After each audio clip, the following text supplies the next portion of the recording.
Assalamualaikum warahmatullahi wabarakatuh. Perkenalkan, nama saya Nela Husna dengan NIM G0023-124 dari kelompok B1. Untuk laporan praktikum anatomi, kali ini saya akan menjelaskan tentang beberapa learning objektif, yaitu ada articulative genu, kemudian plexus brachialis, dan regiodorsum dari ekstremitas superior. Selanjutnya, yang pertama saya akan menjelaskan tentang articulatio genu. Jadi untuk yang pertama tuh terkait osa yang berkaitan jadi di articulatio genu yang berkaitan dengan ACL injury. Jadi untuk osa yang berkaitan dengan ACL injury itu ada os femur, kemudian os tibia dan os fibula. Selanjutnya sebenarnya ada satu os lagi yaitu os patella, tapi dia tuh tidak berkaitan secara langsung dengan ACL injury karena jadi ini ada beberapa ligamen kan. Untuk ligamen yang ada di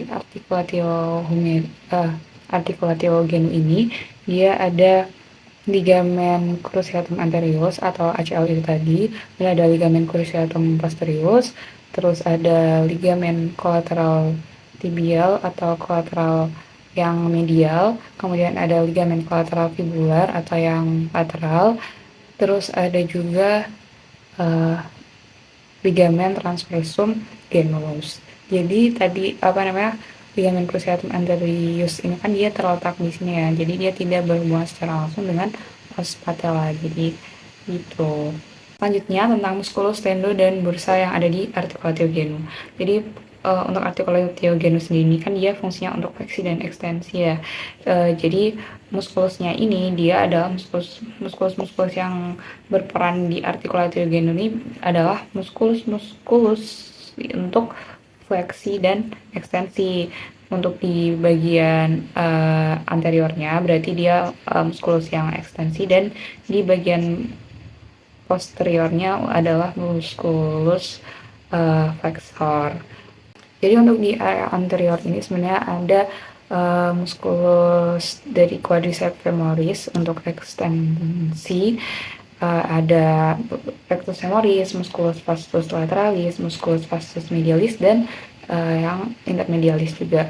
Terus dari yang sisi posteriornya dia tuh ada musculus biceps femoris, musculus semimembranosus, dan semitendinosus. Ini dia semitendinosus sama semimembranosusnya ini ya karena insersionya dia ke bagian anterior gitu.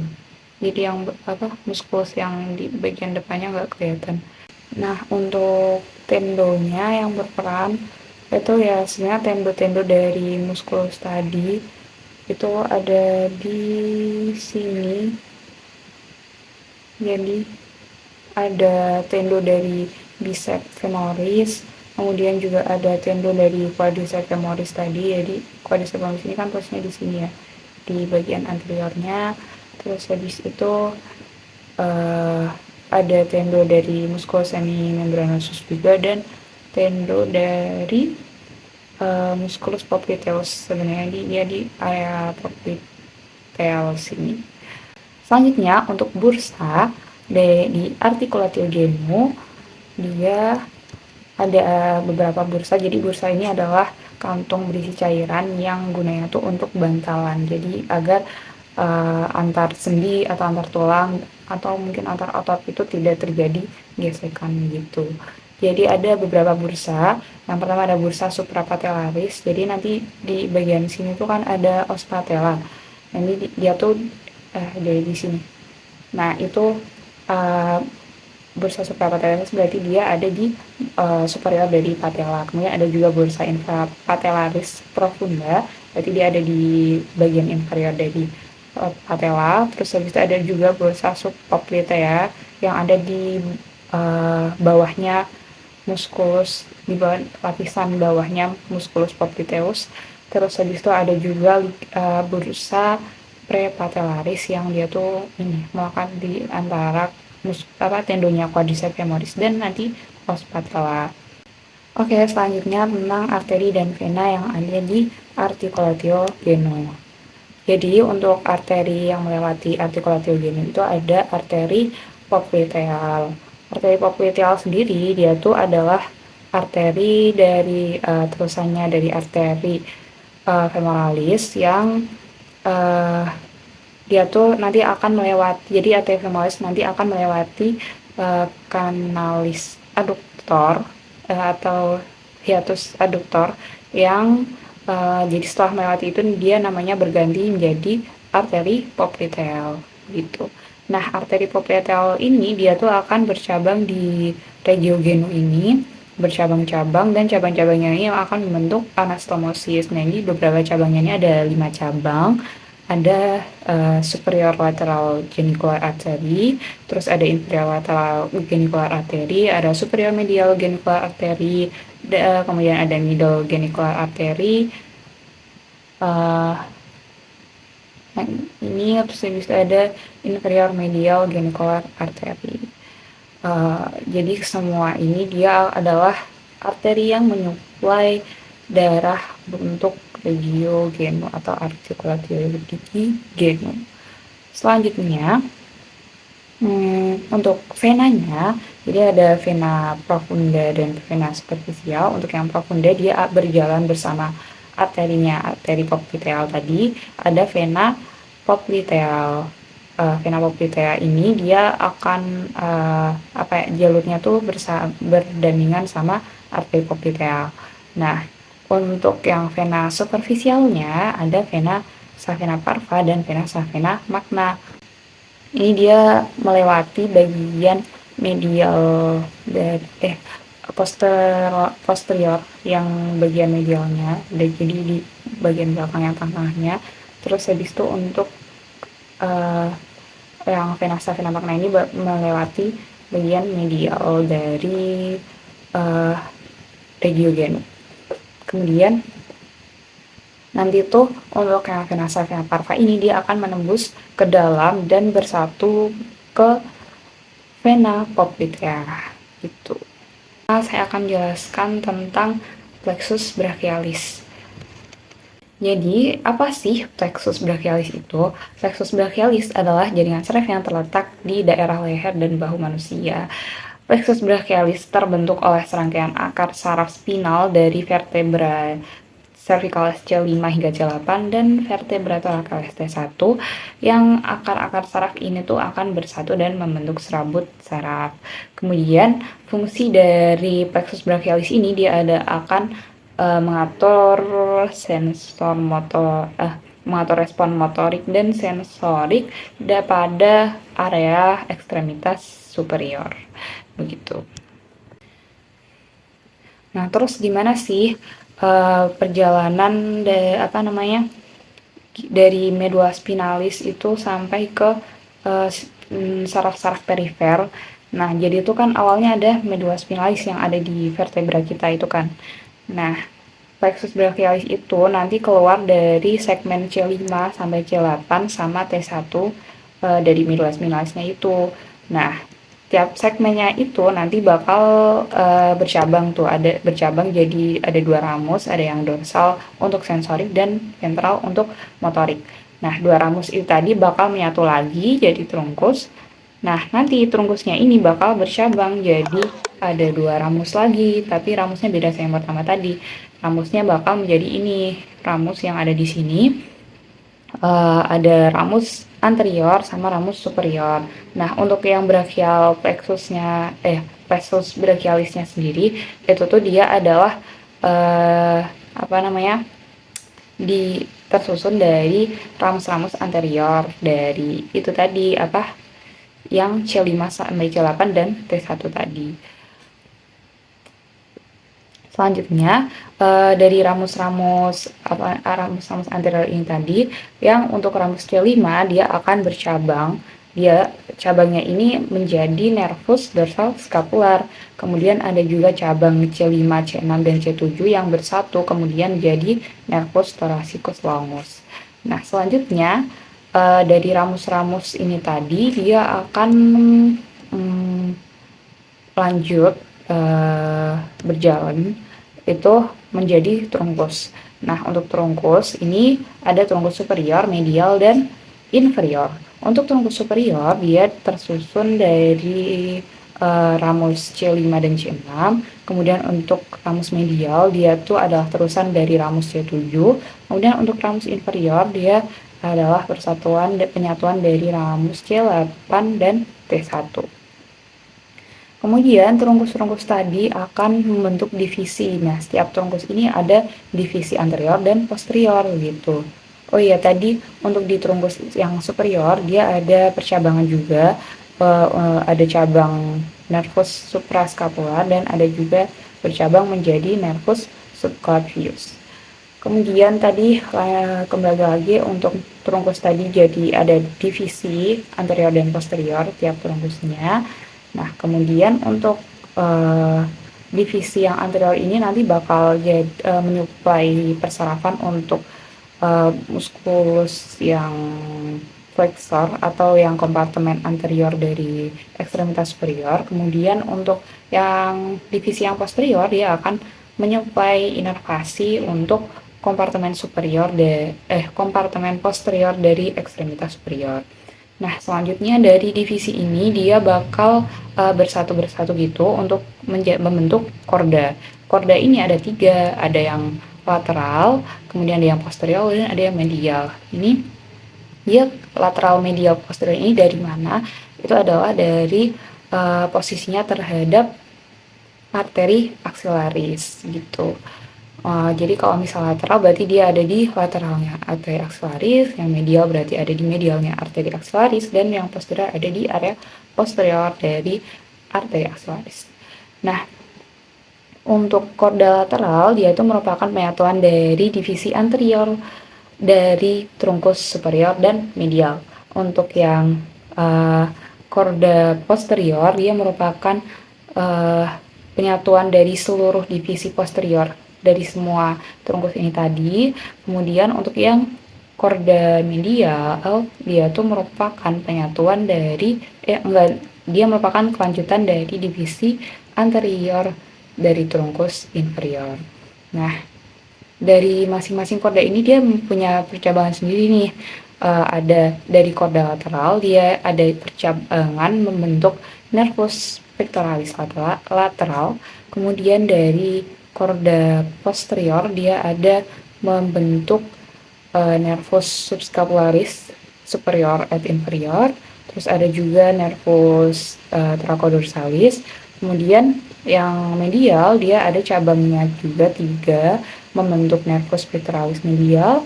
Kemudian juga ada nervus cutaneus brachialis medial dan nervus cutaneus antebrachialis medial. Nah, setelah dari korda ini dia bakal lanjut berjalan membentuk saraf perifer atau peripheral nerves. Nah, ini ada beberapa juga. Jadi dari korda lateral dia akan membentuk nervus musculocutaneus. Kemudian dari korda medial dia membentuk nervus ulnaris. Nah, dari korda lateral dan medial ini dia akan bersatu juga dan membentuk nervus medianus. Nah, selanjutnya untuk yang korda posterior dia membentuk nervus axillaris dan nervus radialis gitu. Jadi untuk nervus-nervus yang ada di yang berasal dari plexus brachialis itu, yang keluar dari plexus brachialis itu tadi ya ada nervus dorsal scapular, kemudian ada nervus tracheus longus, ada nervus suprascapular, nervus subclavius, ada nervus pectoralis lateral, kemudian ada nervus pectoralis medial, nervus tracodorsalis, kemudian ada juga nervus subscapular yang superior dan inferior, kemudian ada juga nervus pectoralis medial dan nervus cutaneus tadi. Terus ada juga yang nervus di perifernya ada musculocutaneus, kemudian ada yang ulnaris, medianus, radialis, dan axillaris. Selanjutnya tentang muskulus-muskulus yang diinervasi oleh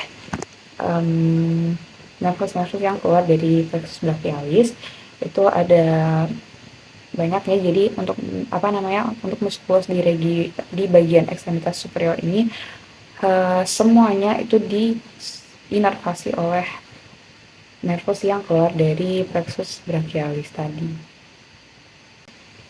Jadi untuk tadi nervus dorsal dia bakal menginervasi muskulus rhomboid minor dan muskulus rhomboid mayor. Terus juga dia akan menginervasi muskulus levator scapulae. Kemudian untuk yang nervus suprascapular dia tadi bakal menginervasi muskulus ini yang ada di fossa supraspinatus. Nah, itu berarti ya muskulus supraspinatus dan muskulus infraspinatus ini diinervasi oleh nervus suprascapular. Terus tadi juga ada nervus thoracic longus, itu dia menginervasi muskulus serratus anterior yang ada di regio pectoralis. Oh ya, tadi juga ada nervus subclavius, dia menginervasi musculus subclavius. Selanjutnya ada juga nervus pectoralis lateral dan medial. Nervus pectoralis ini dia menginervasi musculus pectoralis mayor dan musculus pectoralis minor. Itu. Selanjutnya ada nervus musculocutaneus. Dia menginervasi musculus coracobrachialis, bicep brachii dan musculus brachialis. Terus ada juga nervus medianus. Nervus medianus ini dia akan menginervasi regio antebrachii yang bagian anterior. Kecuali ada beberapa otot ya yang dia tuh bakal diinervasi sama nervus ulnaris. Nah, untuk nervus medianus sendiri dia ada menginervasi musculus palmar teres, terus flexor carpi radialis, palmaris longus, flexor digitorum superficialis, flexor digitorum profundus, pronator quadratus, flexor pollicis longus, kemudian juga musculus tenaris dan musculus lumbricalis yang untuk DGT kedua dan ketiga. Selanjutnya untuk yang nervus ulnaris dia akan menginervasi area regio antebrachii yang area medialnya.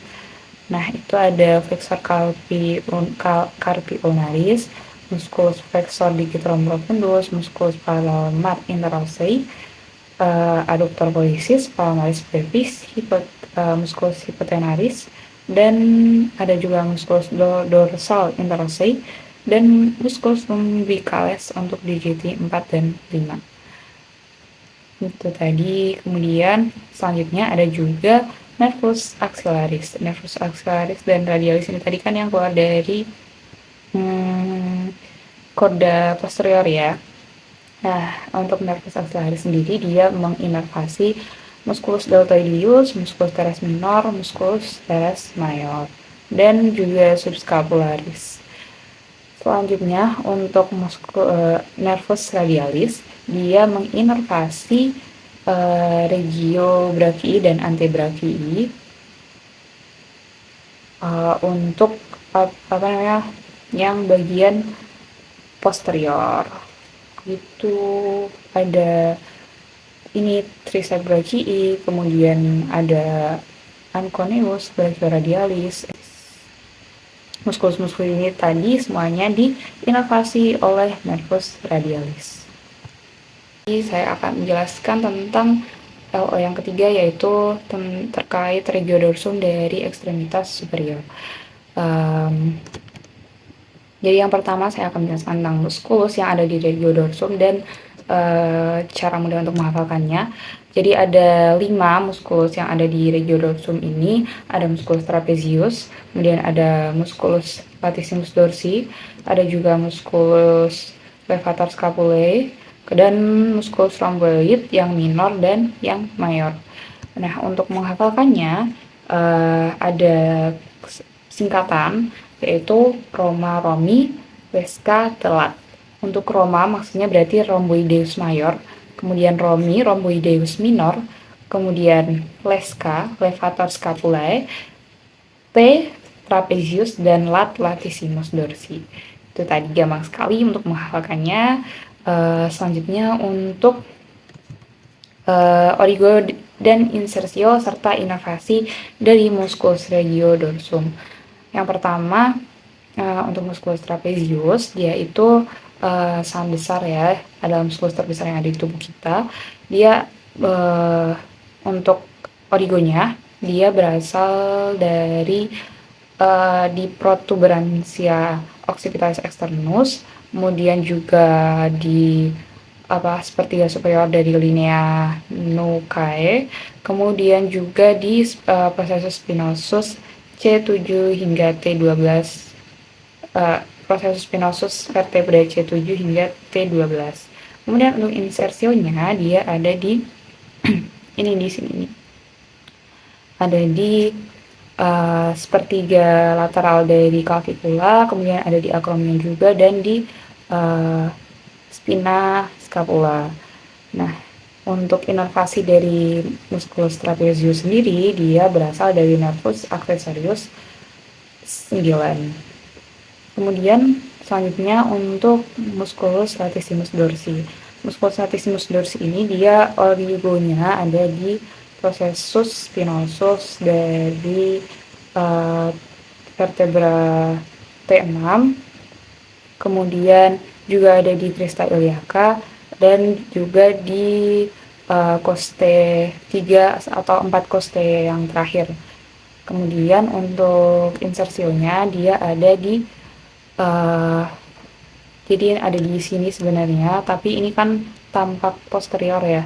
Nah, ini kalau di bagian anteriornya nanti dia ada, ini kan ada tuberculum majus dan minus ya di daerah sini. Nah, di antaranya ada sulcus intertubercularis yang itu tuh merupakan insersio, perlekatan dari musculus latissimus dorsi. Jadi ada di area sini.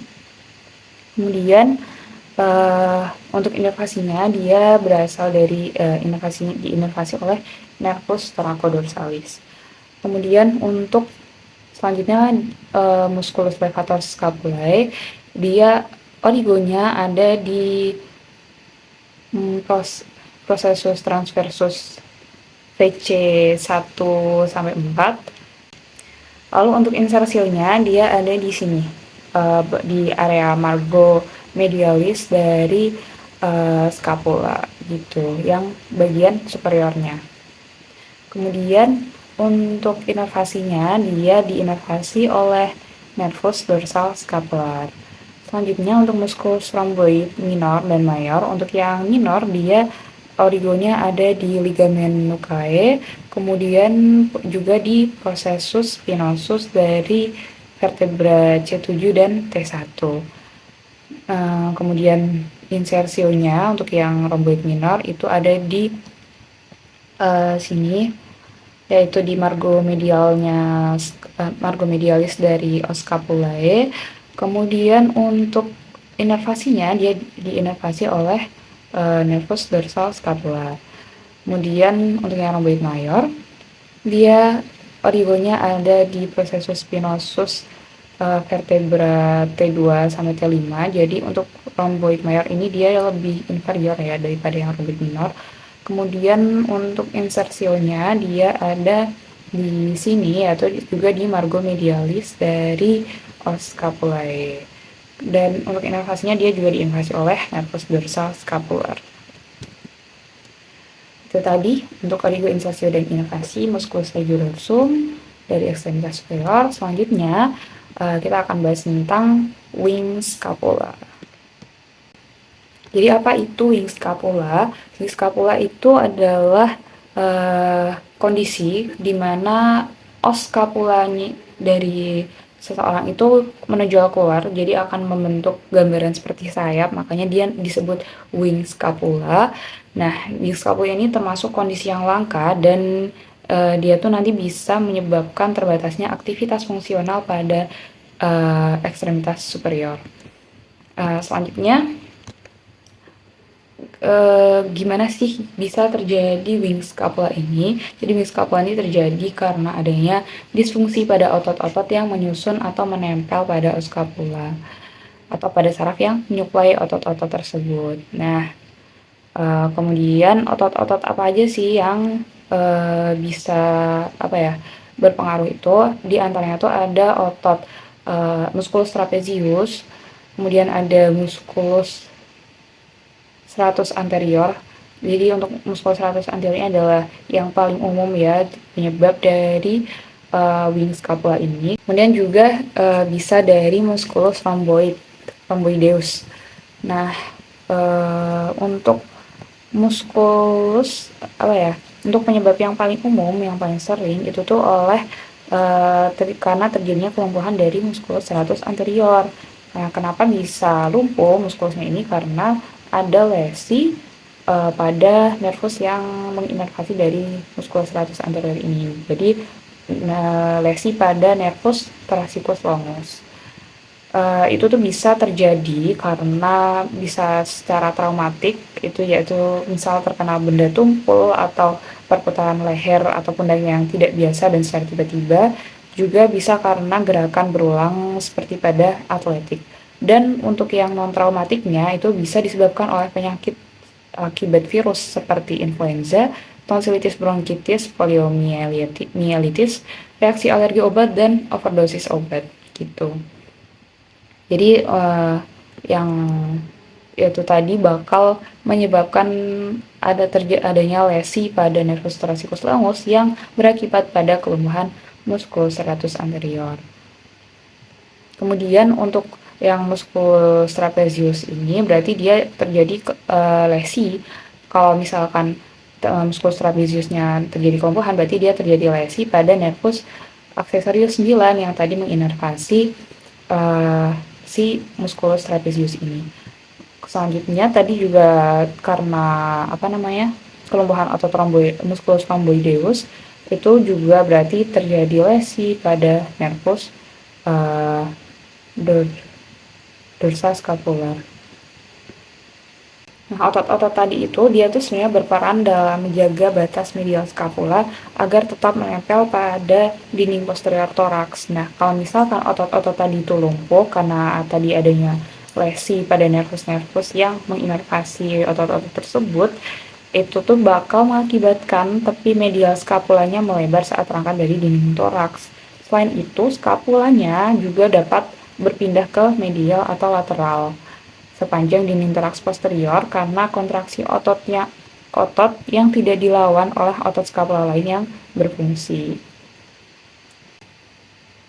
Sekian yang dapat saya sampaikan. Terima kasih. Wassalamualaikum warahmatullahi wabarakatuh.